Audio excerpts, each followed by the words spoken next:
Our man Gary says, hey guys, looking at implementing a Loom video strategy in our agency, can anyone provide examples of Loom videos they've created to inspire some ideas on how to craft it and what to say?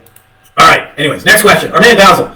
He says, just something I've been thinking about. Too many agency coaches talk about targeting niches as meaning targeting industries or verticals. Why not instead targeting pain points directly so a particular pain point becomes the niche? Now, I have buyer's remorse from the 4 to 5 leaders of software tools for scraping leads according to industry. This one is from Adrian Sawyer. He said, when you did the water restoration demo, how did you identify them? Did you go through niches until you found one, or do you just choose a niche and keep digging until you find a pain point? It looks so easy when you do it, but when I do it, it's not nearly as easy. This can be a question for a weekly video.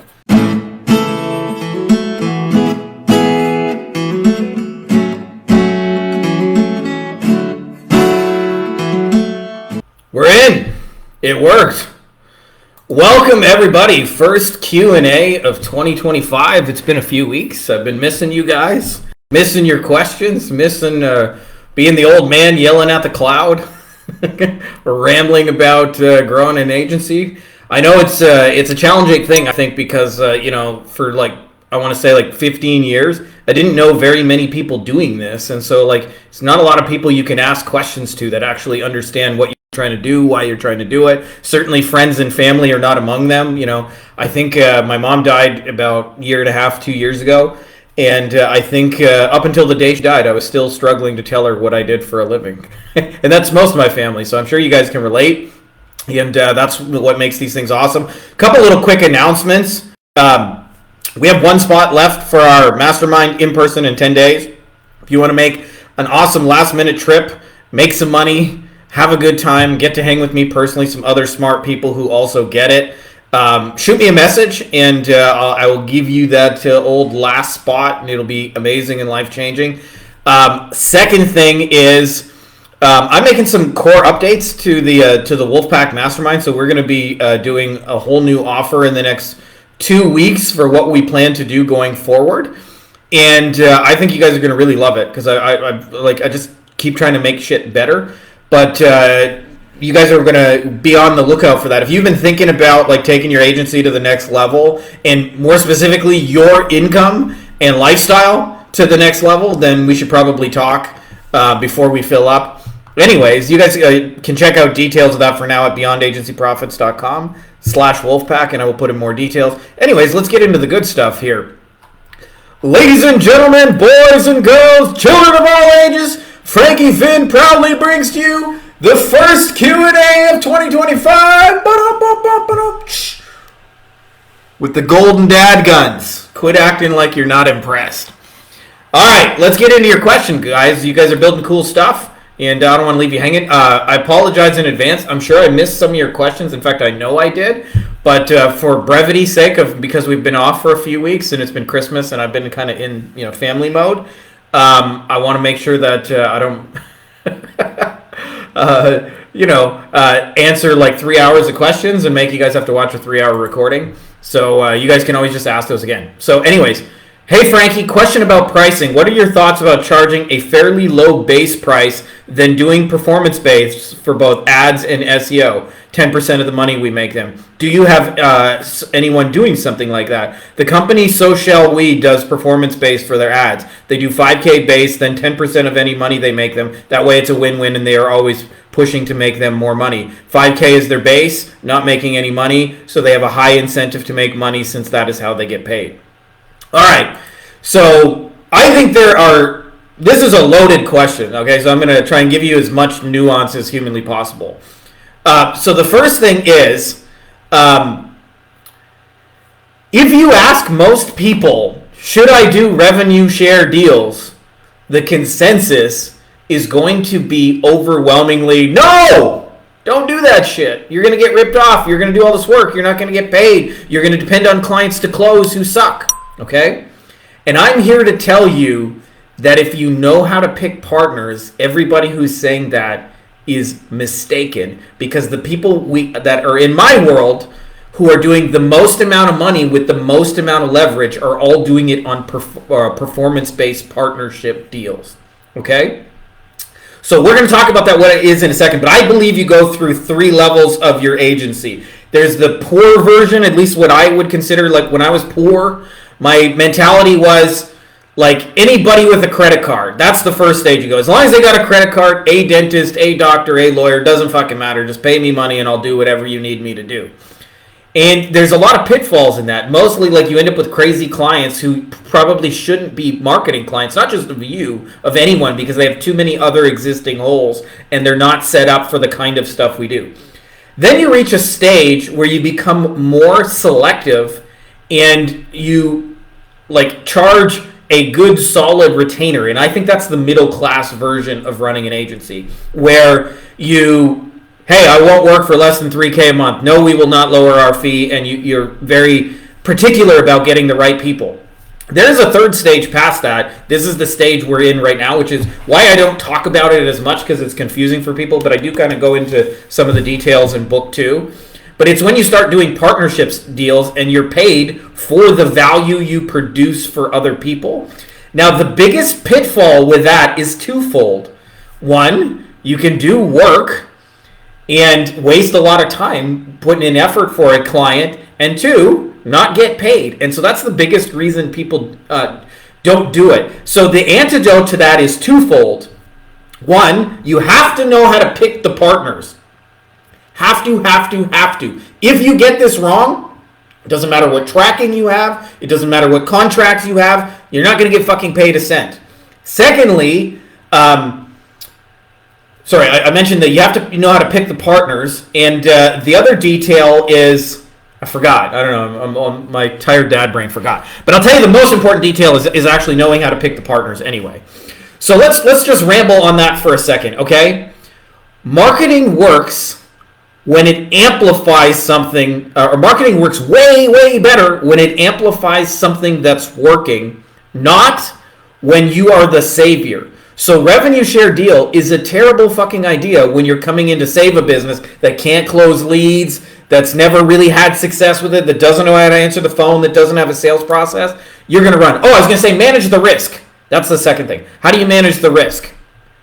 You test. You test to see whether a client is worthy of doing more. You run a little campaign that takes you an hour to set up, and you find out, did it work? Are they going to pay you? And if it works, you do more of it. And if it doesn't, you don't. And so I can go into 5 partnerships and be wrong two or three times. I'd say I'm probably about 50% batting average. So if I get 5 partners, let's say 10, 5 of them are going to work out and 5 of them aren't. The 5 that don't, I'm in and out in an hour. Like, I'm like the wham bam, thank you ma'am kind of deal.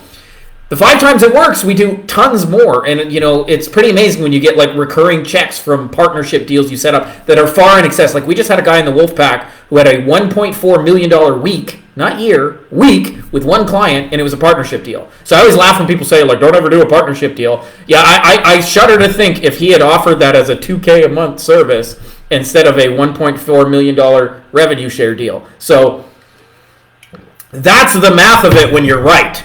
Now, let's talk a little bit about, like, the right partners. And I'll give you an example of this back to back, because if you understand this. So there was a time, I want to say like 2015, 2016, I had a call with 2 clients, one named Ron, who's a lawyer in San Diego, and one named Greg, who's a lawyer in Corpus Christi, Texas. And the calls were literally back to back on my schedule. And the first call went like this with Ron, and Ron said, all your leads are shit, you guys suck, you fucking scammers ripping me off, blah, blah, blah, they're all unqualified, you fucking suck, rip off artists, fuck you, fuck you, fuck you.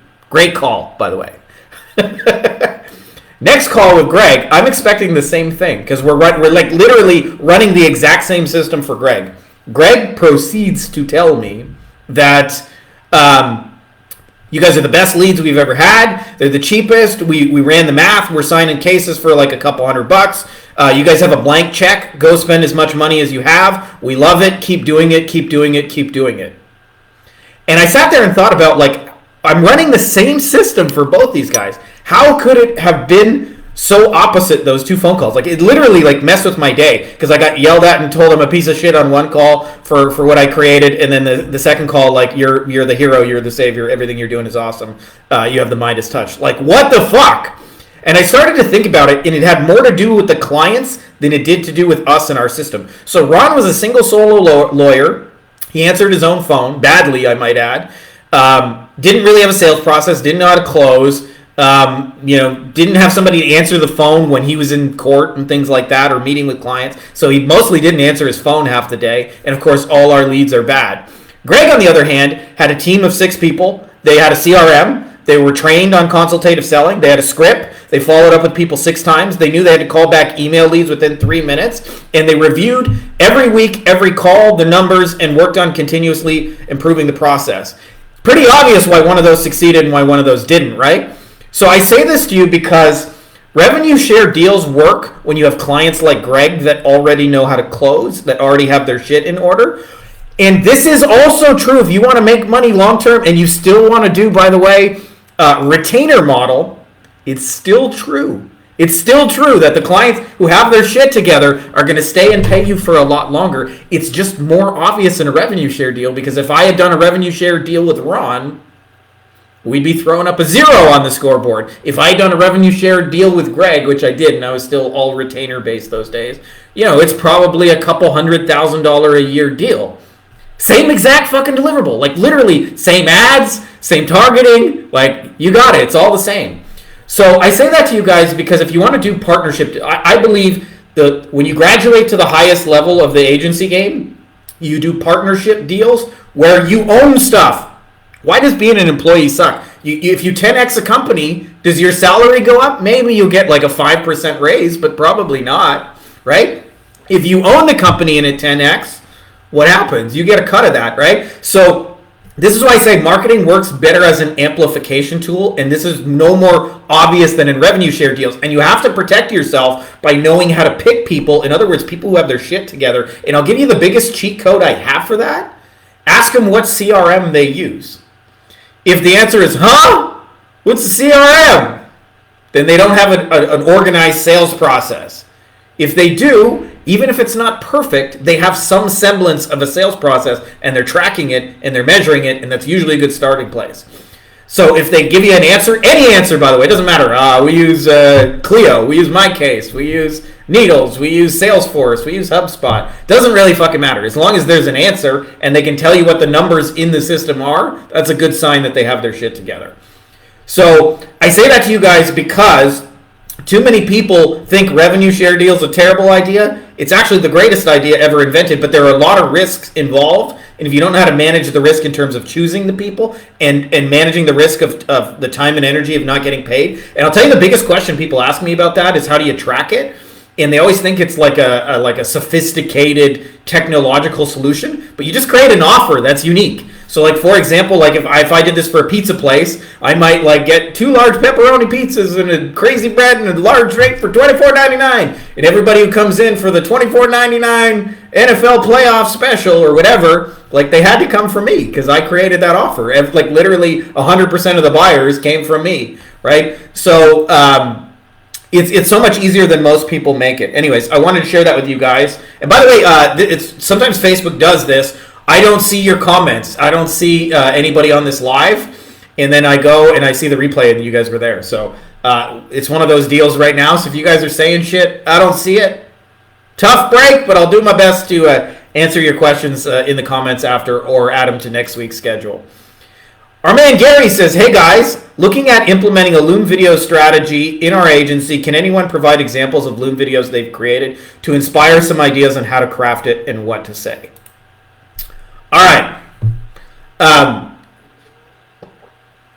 going to give you guys a real life example. So for those of you guys who don't know this, there's a free training on YouTube. You go Beyond Agency Profits, Loom training, and it's already there. It's already for free. It'll show you what's in those presentations, including examples of what to put where. Now, let me tell you something that not enough people understand. A Loom video is really just me having done thousands of sales calls and realizing you get asked the same things in the same order by the same people, and then preemptively answering the questions they would ask you anyway in a sales call. And but instead of doing it like long 60-minute thing, if you can answer the questions visually with a picture, you can do it in fast forward. So like, for example, rather than telling people for like 20 minutes about your system, if you can just show them a picture of an example lead and the problem it solves for them, and they get it in a picture, like they get what you're saying in like 3 seconds. So that's kind of the shortcut. And it comes out of like I don't know, we were broke and I watched late night infomercials. Anytime there's a late night infomercial, they always have a thing called a dramatic demonstration, which is how do you say it in a picture or in a demonstration instead of just saying this. So, like, for example, in an infomercial, if they got a vacuum, they don't just say, hey, it's got like amazing air pressure and it's quality vacuum. They take like road tar and cigarettes and, you know, burnt firewood and chocolate sauce, and then they dunk it on the carpet and they go, watch as our vacuum vacuums it up. Does your vacuum do that? Right? A demonstration. It's more powerful than words. So I've learned from most of you guys, like, if you just show a picture of an example lead that you're going to generate, most people will get it faster. So that's where a Loom presentation begins. Now let's talk examples, because I've mentioned this to a few people. I think the most common thing people that have asked me about trying to sell with Loom videos is SEO services. And it helps to really understand what it is they're buying, because most people think they're buying your service, and that is not the case. There is a deeper level thing that person is buying, and they're buying their way out of a present day problem and into a future outcome. And it's probably about 75-80% of it, they're buying their way out of a present day problem, and about 20% about the future. And this is interesting because most people only present the future, and they do it in an abstract way. They go, we'll get you more leads and more sales and more customers and more, and come on down to Frankie Fihn's more important, we got more of some shit. Right?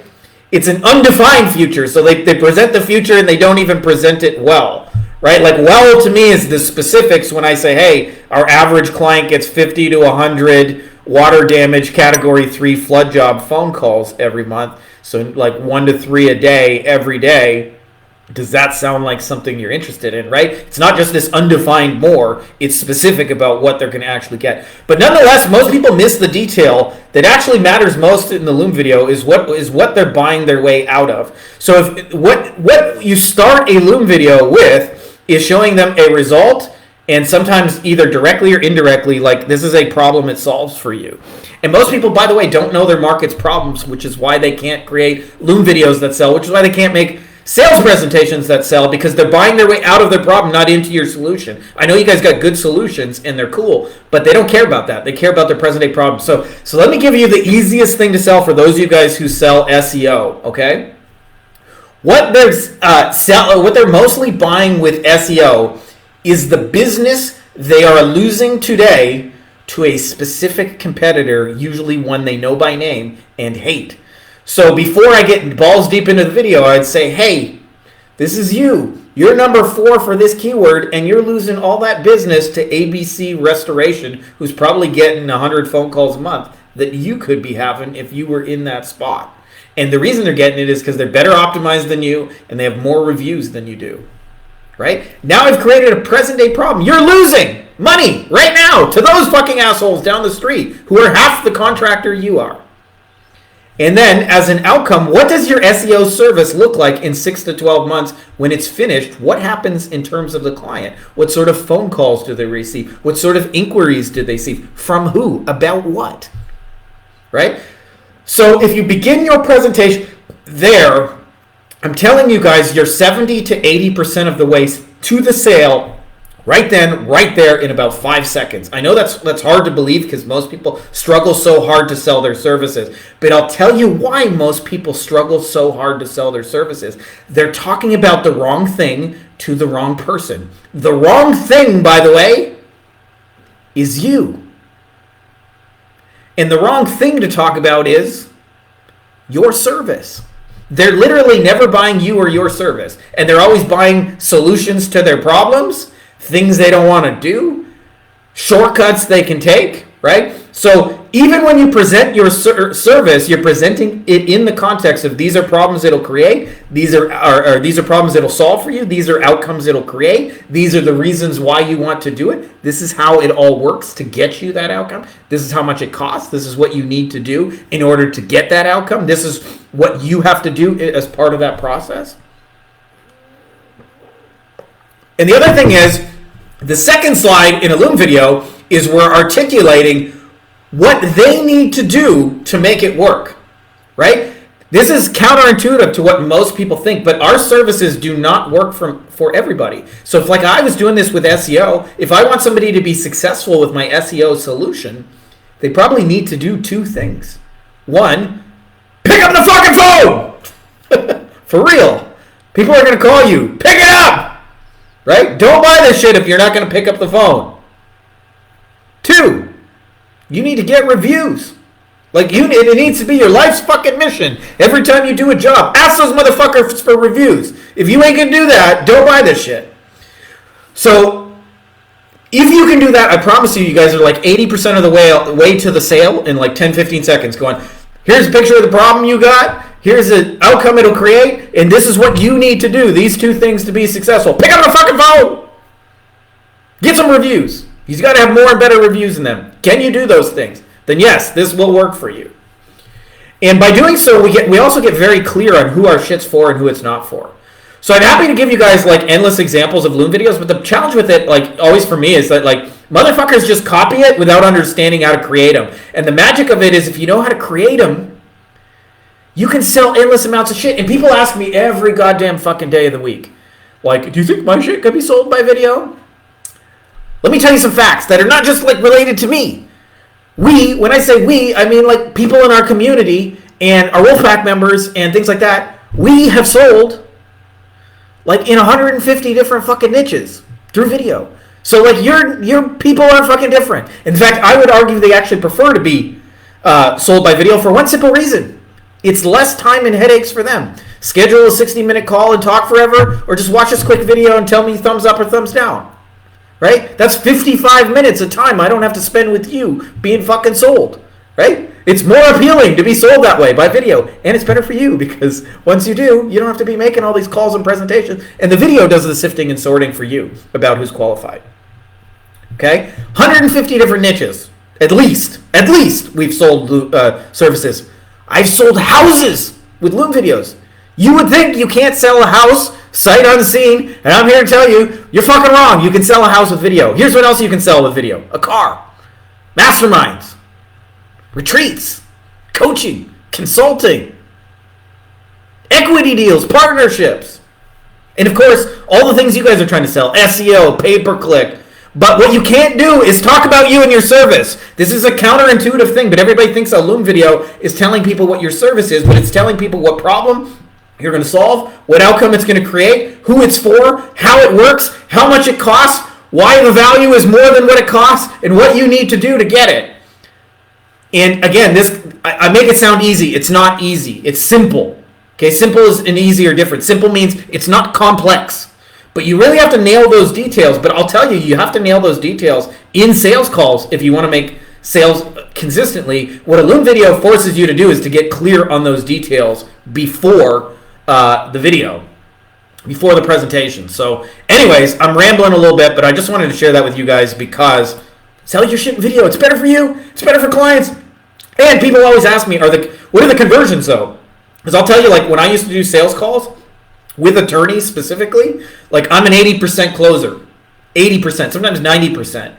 And it's not because I have like some super magic skill. I just really know that market. I know their pain points. I know their problems. I know what they're going to say before they say it. I couldn't do that with every industry, just so you know. So I'm not like saying like I'm the master of sales. But when I put it together in a video, I don't close at 80%. I close at like 15, 20%. So people go, aha, your closing rate's lower. And I go, wrong. You know why? Because if 10 lawyers will book a call with me and I close 8 of them, how many clients do I end up with? 8. But I promise you, if 10 lawyers will book a call, 100 of them will watch a video on the same thing. And I'll close 15% of them. So I get 15 lawyers to sign up. Right? It's actually almost doubles the conversion. Even though apples for apple, at that one leverage point, it's actually lower. But the leverage of the whole machine is higher. And it's a simple reason. Right? People value their time. People with money value their time. And so if you're asking for a 45, 60-minute, 30-minute, 15-minute commitment, that's way bigger of an ask than just watch this 5-minute thing when you got a couple minutes on your own time, whenever you feel like it, and let me know. Thumbs up, thumbs down, or got a question. So for those of you guys who are interested in more help and support in that, what I've been doing is actually building custom GPTs and stuff. So we have a custom GPT inside of our Loom course that for those of you guys who haven't been there, you can just answer a couple of questions about what you do and what your service is, and it'll create your Loom slides for you. And then we got another tool that will actually physically create the slides, template it out. So you can make these things in 5 minutes and sell a bunch of your shit. And And I'll tell you, like, you just need one fucking sale by video to change your life. And anybody can do it. I'm convinced of it. I shouldn't say anybody can do it. Anybody who's committed to the process can do it. But let me just reiterate this detail. It is not about you and your service. It's about them and the problems they're trying to solve and the outcomes they're trying to create and who they need to be and how the process is going to work from their perspective, not from yours. And how much it costs and why that's more valuable than why it's an investment where they're going to, receive back more than they pay in terms of not just money, but time and energy and things like that saved, as well as how to actually buy it. We think people know how to buy it. They don't.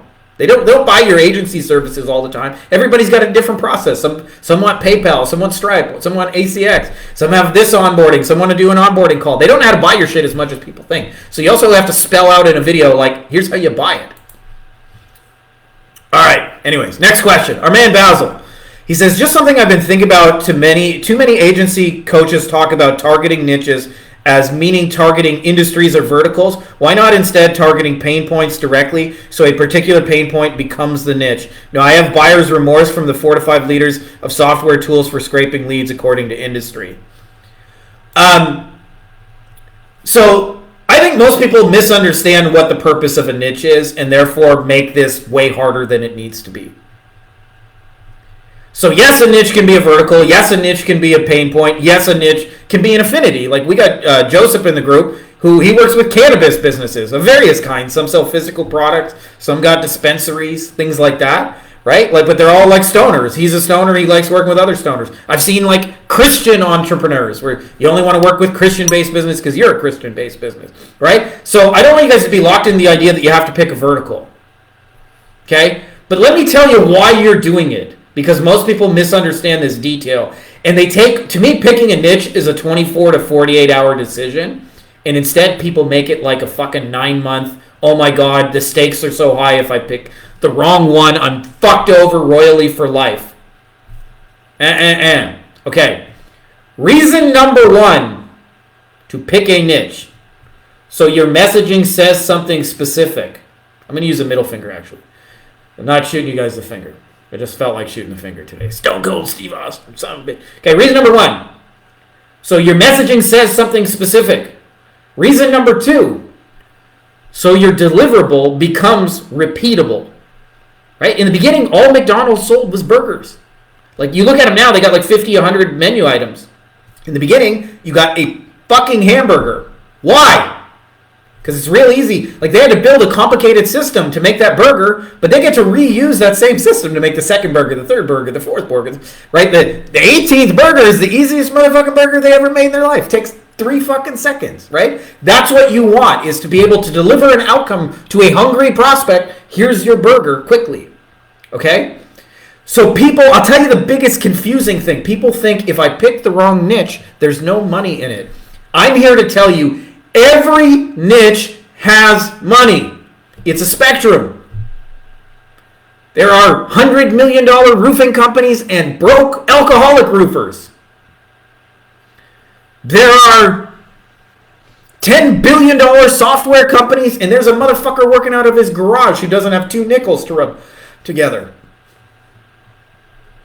There are yoga studio owners that can't make a buck, and ones that have 175 locations across 20 states, right? So it's not the niche. The point of the niche is that you have messaging specifically. Now, as to your case, Basil, let me give you a real example so you can wrap your head around this, okay? Because you're talking about pain points, but I think you're still thinking too unfocused, too untargeted. So let me give you an example of a pain point. This is a common pain point in every industry, but it shows up in different ways. It sounds like this. I do not have regular work for my guys. Okay? So to an attorney, that means I have a paralegal. I pay her to do legal work, but I do not have legal work for her right now. And so she's making $30 an hour shuffling papers, looking busy, fucking around in Excel sheets, but not making money. To a dentist, that looks like I have a hygienist chair and I don't have work for the hygienist, so she's just sitting there in an empty chair collecting $45 an hour plus health benefits and cleaning tools, but I don't have work for her. To a construction guy, a general contractor, it looks like I got a crew of guys, they got trucks, they got insurance, but I don't have work for him this hour of today or tomorrow or whatever. So it's a common pain point in every industry is I don't have work for my guys. Whatever sort of guys they have working under them. But if I just say, hey, do you not have work for your guys? That is not going to hit as hard as, dear dentist, do you have an empty hygienist chair and she's making $45 an hour plus benefits, and what you really need is a patient sitting there so she makes you money instead of costs you money, and you need to fill those gaps in your schedule. By the way, this is why I say we're solving problems, not selling SEO. They don't care about the SEO that fills the chair. They just want the chair filled. So even if you pick a quote-unquote pain point, it's still going to be unfocused and untargeted unless you aim it at a vertical. This is why like most agency coaches, self-included, recommend just picking a fucking vertical, because now your message will say something. Instead of like, do you need work? To, hey, you got an empty hygienist chair who's making $45 an hour and she has no regular patients to sit in there, and you have these gaps in your schedule and between your overhead and everything and your insurance premiums, like you're just fucking hemorrhaging money left and right. Well, we figured out with SEO how to fill those gaps in your schedule so that you always have somebody sitting in the hygienist chair, and therefore, you know, she makes you $45 an hour instead of costing you $45 an hour. Right? So there's just an example. But I wanted to share that with you because the other thing that screws people up with a niche, besides like thinking I have to find this super secret niche that has money, there's probably a couple of things. But another thing that trips people up is they think it's like overcrowded. There's too many people in it. And this is true if you try and sell the same thing in the same way to the same people, which is what everybody else does. But if you start with a problem, like for example, if a dentist has gaps in their schedule where a hygienist has no work, like chances are you would focus like on doing different things than just purely SEO. Like for example, you might have missed call text back with Go High Level so that when somebody fails to show up, it says, hey, you missed your fucking thing. Get your ass back here. Come into your appointment, and add appointment reminders, right? So like that's one example of like, or, you know, let's advertise if a restaurant has no work on a Tuesday, let's create a Tuesday special and advertise the fuck out of the Tuesday special. So that instead of being slow on a Tuesday, people come in for the Tuesday special. 2-for-1 chicken wings. Everybody fucking chicken wing Tuesday. Taco Tuesday, actually. That sounds better. So this is why if you start with a problem, your solution's going to evolve. Most people start with the wrong thing. They start with themselves and their deliverable, and therefore they create Me Too solutions. But if you start with a problem, you go, how would I solve that? Like, if there's a gap in the dentist schedule, how do I put motherfuckers in the seat? Chances are, like, you still may use SEO, but you're probably going to do some details around it that are a little bit different, and it's those details around it that matter most to the client because they just want the gaps in their schedule filled. So that's the other thing is every time in business a problem is solved, it creates a new one. I want you to really understand that. I see this with agencies. You start out, you got no clients. You got to go solve that problem. Then eventually you got fulfillment problems. If you solve that, you now got hiring problems. If you got hiring problems, eventually you're going to have management problems. If you have management problems, you're going to have like HR systems and teams problems. And then eventually you're going to have like problems of like massive scale of like your margins and the whole quality of your brand slip. So it's not that there aren't fucking problems. It's that people are trying to sell the exact same thing in the same way to the same people. They're literally business has endless problems. So like thinking that a niche is too overcrowded is because you're trying to sell a Me Too fucking offer. Stop doing that shit. Just solve a problem. And then the other thing I think that trips people up with niches is they're sold an idea that it's faster than it actually is in real life. So what I mean by that is the average high ticket sales in general are a process and not an event, and they are sold as an event. So what I mean by that, here's an event. You win the fucking lottery, become an overnight millionaire, okay? I know people who, like, in their businesses became, quote-unquote, overnight millionaires. And most of them, by the way, sucked wind and had 3-4 difficult years before they had the overnight millionaire. And would they have become an overnight millionaire without the 3-4 difficult years? Just like exercise is a process. High-ticket sales are a process, okay? So the way it's sold in our industry is you cold DM a motherfucker and he's just going to throw $10,000 and load up his credit card and go, here you go, motherfucker, you're rich. In reality, it's a process. If you actually cold DM somebody in real life, most times you get a conversation started. There's some back and forth. There's some details. They need updates on that. I'm waiting on a check for that. And the average agency sale takes 45 days. And I see this all the time where people jump from niche to niche to niche to niche to niche because they think the success or failure is based on the niche and not based on A, who you're targeting within the niche, and B, how systematic your approach is to getting them into your thing. So I just share that with you guys because there's a lot of pitfalls in picking a niche. And I'll tell you what I think most people greatly get wrong is this one detail. Instead of thinking about who could pay me some money, because the answer is every fucking niche has money, who do you actually want to work with? Who do you like? Who would be fun to help? Because I'll tell you, for many years I worked with like plastic surgeons, and I felt like, honest to God's truth, I felt like most of them were assholes. Like every time I got a message from them, I shuddered to have to talk to Dr. So-and-so.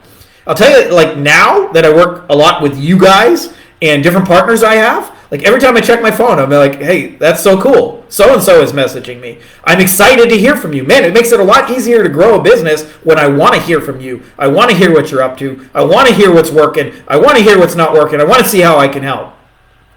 So the most underappreciated detail is choose motherfuckers you like. Choose motherfuckers you like.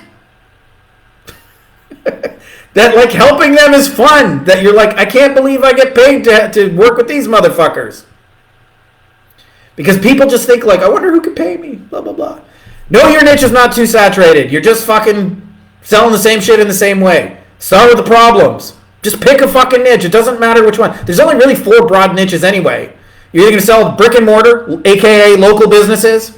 You're going to sell online expertise, coaching, consulting, courses, masterminds, retreats, shit like that. You're going to sell e-commerce. You're going to sell physical products that get drop shipped to people. You're going to sell software as a service. And then there are sub niches within that. But you're going to pick one of those and you're going to do some shit. You might as well like the people. Because I'll tell you, I built an agency with clients I didn't like, and every day felt like pushing a boulder uphill. Every time I checked my phone or had another meeting, I did it. But man, that boulder gets real fucking heavy. I'll tell you, when you work with people you like, the whole thing is downhill. It's fun. You like I have our event coming up in 10 days. Like, I can't fucking wait to hang with you motherfuckers that are coming.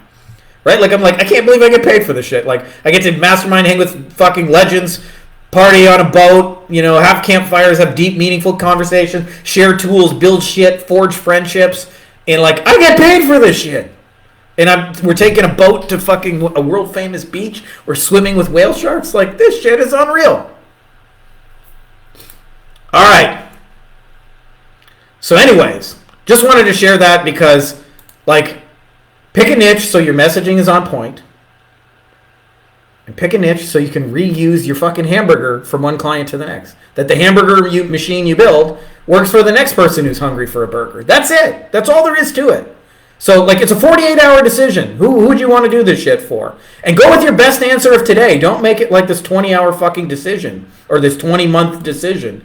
And like I said, if you understand most agency services take 45 days to sell, you'll be looking at building momentum instead of like, oh, it's been 2 weeks and no, I sent 50 messages and I'm not rich, so I need to pick a new niche. Like, I hear that shit all the time and I just go, why? Why? You're just starting over in another niche and you got to learn all the shit about them all over again. There's only one reason to change niches in my mind is you think, hey, I've been working with these people, but I think these people would be an even better fit for me or my company or whatever you're trying to do. Anyways, next question we got. Carlos says, hello, peeps. I've been wanting to post a serious question to take a peek at your brain. I'm working on a few major adjustments to my agency path. I'm building or trying to a B2B done-for-you turnkey live video podcast agency in a nutshell. The question I'm following, if you're a B2B agency, how important is it for you to quote-unquote be on LinkedIn? I have very mixed feelings about such platforms. I'm torn between some kind of perceived value in being there because of the number of connections and followers I have there and the endless flurry of motivational quotes, rag to riches story, hustle culture advocates, ego trips, Facebook like posts, and pissing contests. It's a love-hate relationship. Do you plan to be on LinkedIn in 2025? If not, what's your alternative of choice to land clients? I read y'all. Thanks. Carlos! Mi amigo. Okay, so let's break this down. Okay, I'm going to tell you something about social media. Personally, I hate it all of it. But I think it's very, very different if you use it in two ways. One is you connect with people that you want to connect with, not as a whole on the platform, but like sub communities within, right? So like for example, if I'm on Facebook and I connect with people in a water damage restoration community, that's very different, and those are like potential clients. That's very different than just randomly connecting with motherfuckers who are going to give me motivational quotes, all the empty bullshit that you're talking about, like hustle, hustle, hustle, Gary Vee, people trying to look cooler than they actually are. Second thing is, I think every platform, so besides like sub-communities, like you're not really trying to deal with everybody. I don't want you to think about a platform as I'm trying to deal with everybody. Be like, for most agencies, by the way, to hit your wildest income dream goals, we're talking like 50 fucking clients or less.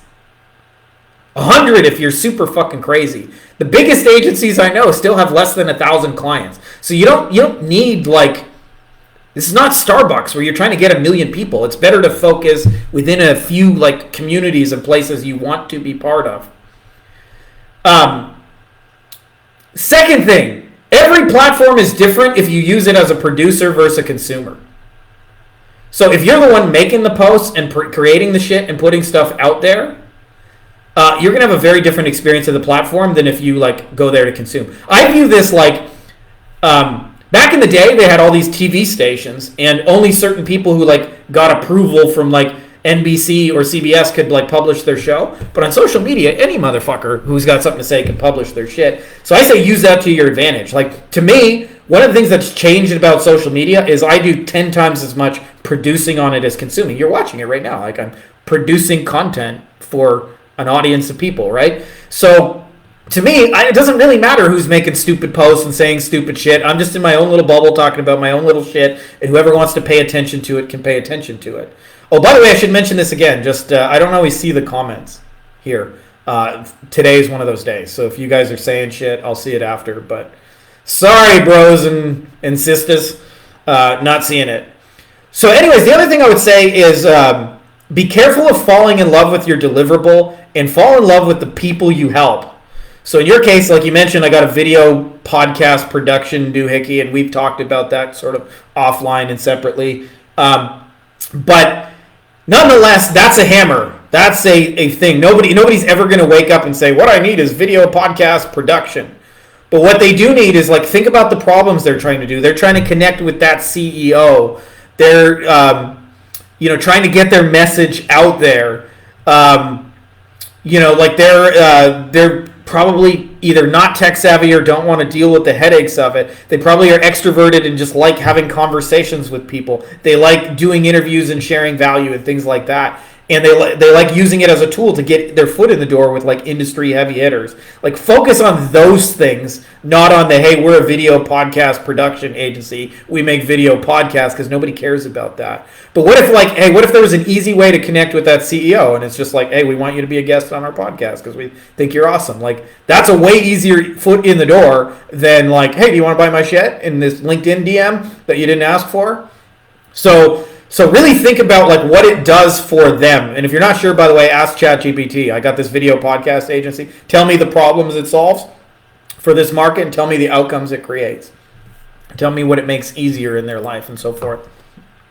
So just so you know, I have the same love-hate relationship with all social media, but you don't need to be on all social media. You need to be in little niche places where your people hang out that you're trying to connect with, and you need to produce shit, not consume it, and your experience of social media would be very different.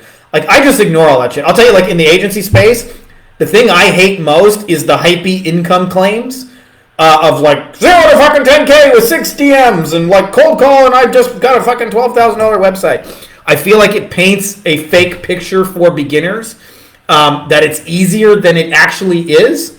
And therefore, like, people just end up disappointed when they go try it and they send 50 messages and nobody buys their shit. And they're like, oh, God, it's fucking hard. Like, what am I doing wrong? And it's really like you barely even scratched the surface. You just got started, but you reset the expectations that it's so much easier than it actually is, that when you met resistance and found out it's hard, now all of a sudden, like, you don't want to take step 2. As where I think presenting it as really is, like what it really takes to succeed, Yes, less people will be interested, but the ones who do will be more serious about actually going through the real process and sticking to it to the end is better. So, but do I spend my time getting all pissed off at all the fucking 0 to 10K, fucking 16-year-old, make fucking 10K, 10K? Like, I don't know why 10K is some fucking magic number, but it is.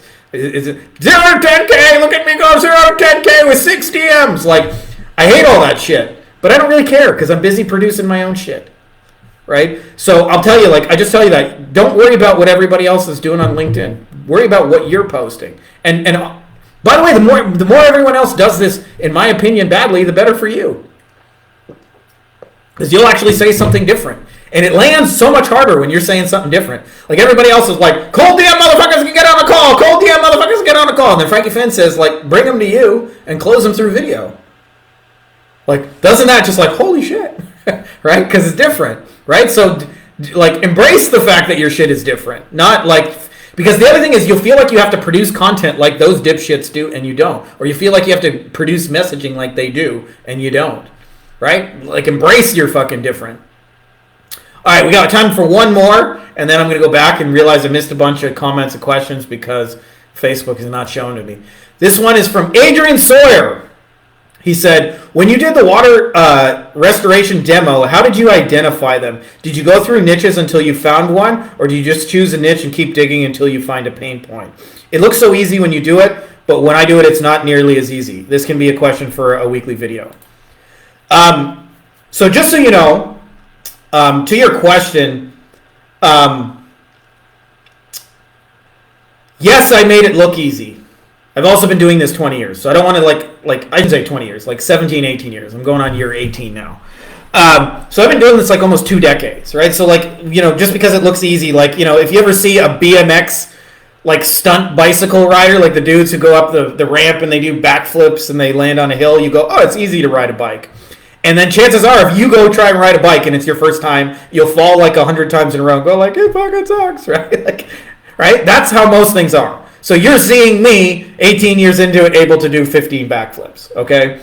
But I also know a few things that, like, just based on doing this. So to your question, yes, I just picked a fucking niche and I went deeper. And actually, I'll tell you the biggest consideration that I chose in the niche is not what you think it is.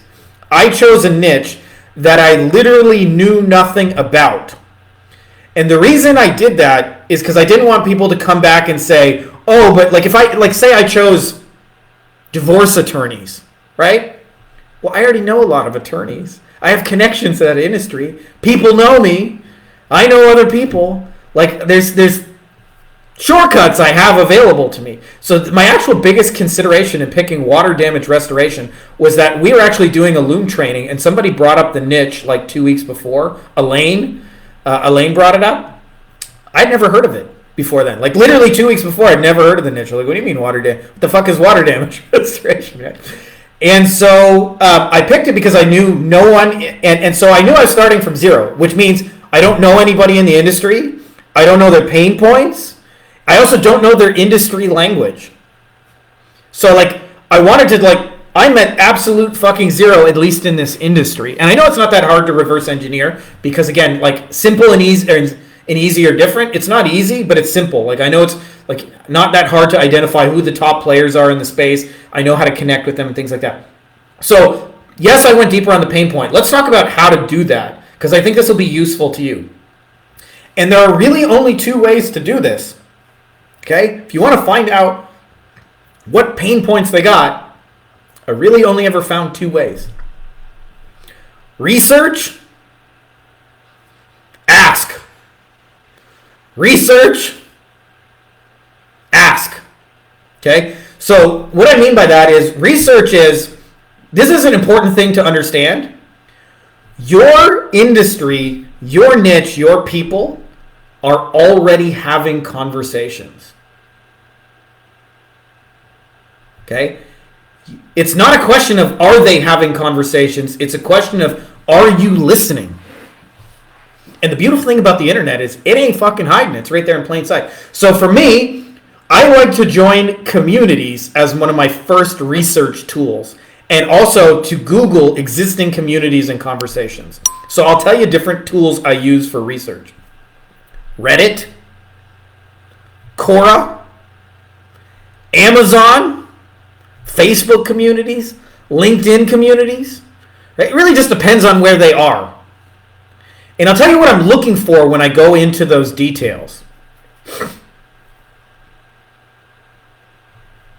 Looking for, like, what is it that they're actually, like, sick and tired and fed up with? What is it that they don't like about what they're doing? So in the case of restoration, I found out, like, a big challenge in the industry is it's insurance driven and they're always delayed in getting paid.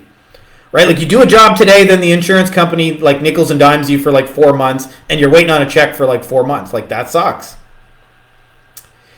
And when I went into it, the other thing is ask, like, proactively ask. What do you not like? What are you trying to move towards? What are you guys doing already, right? The beautiful thing is if you don't ask those in a sales context of, like, hey, do you want to buy my shit, which is what everybody else does, they'll answer. They'll just tell you the truth. It ain't, like, it's not hidden. Like, I say, what kind of work do you want more of?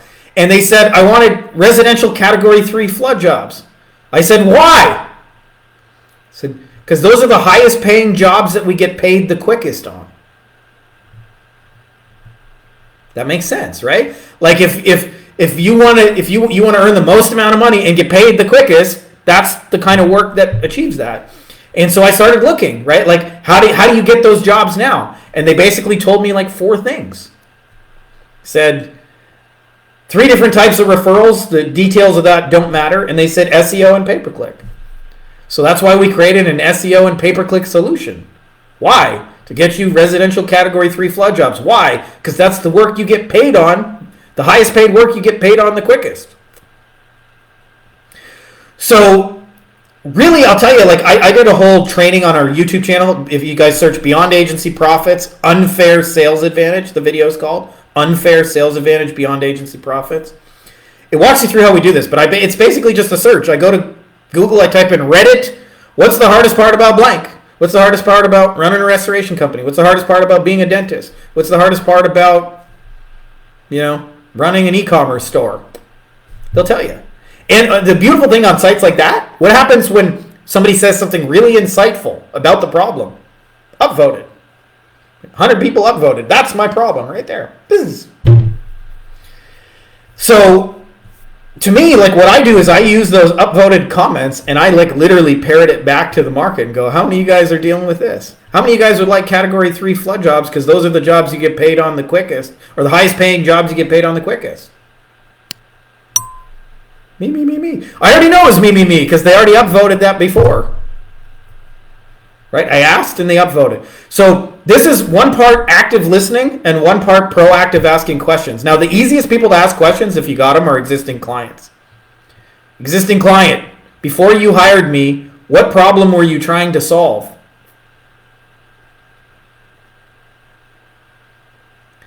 And if you're not sure, you can go ask that in the community. If you don't have any clients, you can still join the community and say, hey, what's the worst part about running a restoration? What do you wish you could get rid of? If you never had to do blank again, what would be in that blank? And they'll just tell you. It's not hidden. So this is a skill, I call it active listening or active questioning, that all the pros do, and all the amateurs skip it and go, I got an SEO thing, how do I sell it? Right? Because to them, there's a huge difference between we do SEO and I do SEO to help get you the jobs you get paid the most amount of money on the quickest. Sounds like a small detail, but what it does for them, they're able to pay their guys. They'll be able to have consistent work. They'll be able to actually make a margin, and the owner gets paid.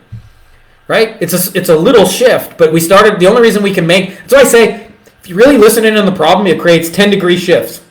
My offer went from we do SEO to we do SEO to get you your highest, best paying jobs.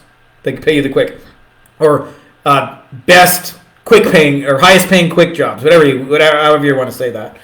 But when you start there, like, it's just a little bit different, and it actually creates differences in your deliverable too, because we're now aiming at slightly different keywords. Our landing pages are tweaked to reflect, hey, are you a residential person who's got flood damage all over? Like, hey, here's some before and after pictures of somebody just like you that we helped. Right? So we're changing the website, we're changing the content, we're optimizing the Google business profile around the stuff they're after. So anyways, I just shared that with you guys because if you start with the problems, you're going to be in a much better shape than most people. So I hope that sheds some light on that. Looks like that's all the time I got right now, and that's all the questions for now. I probably missed a bunch of comments, but I'll see them later. For those of you guys who missed the intro, as I just mentioned, event coming up. Still got one spot. If you want to do that, message me. It's happening in like 10 days, so you still got a little bit of time. And also, like I said, we're doing some major facelift to the Wolfpack and the community and the tools and things like that. I've been just working on making it better and better, and I want to make it irresistible for those of you guys who make sense to be part of it. And that's all I got for you guys now. Much love. Appreciate you guys. Happy Monday, 1st of 2025. May the force be with you. I'm actually about to go jump on a podcast with the legend Joel Irway. For those of you guys who don't know, he's like the webinar super badass. And anyways, I appreciate you guys. Hey guys, if you like this video, you may also like my best-selling book here, Beyond the Agency Box. It is all about scaling a digital marketing agency while eliminating meetings and phone calls. We actually sell our stuff phoneless. We don't have any client meetings, and we also hire our team entirely without meeting phone calls, which allows us to, like actually kind of live a life. I've laid out the entire blueprint and everything you need to know, getting clients, onboarding, setting expectations, scaling, building a team, you name it. It has been a bestseller on Amazon now for over 5 straight years, but now you can get it even cheaper than you can get it on Amazon. So I can't tell you the exact price because it may change when this video is released, but there should be a link to it below, either in the description of the video or as well as a pinned comment. So if you're interested in that, check out that video and you can get a copy for super cheap.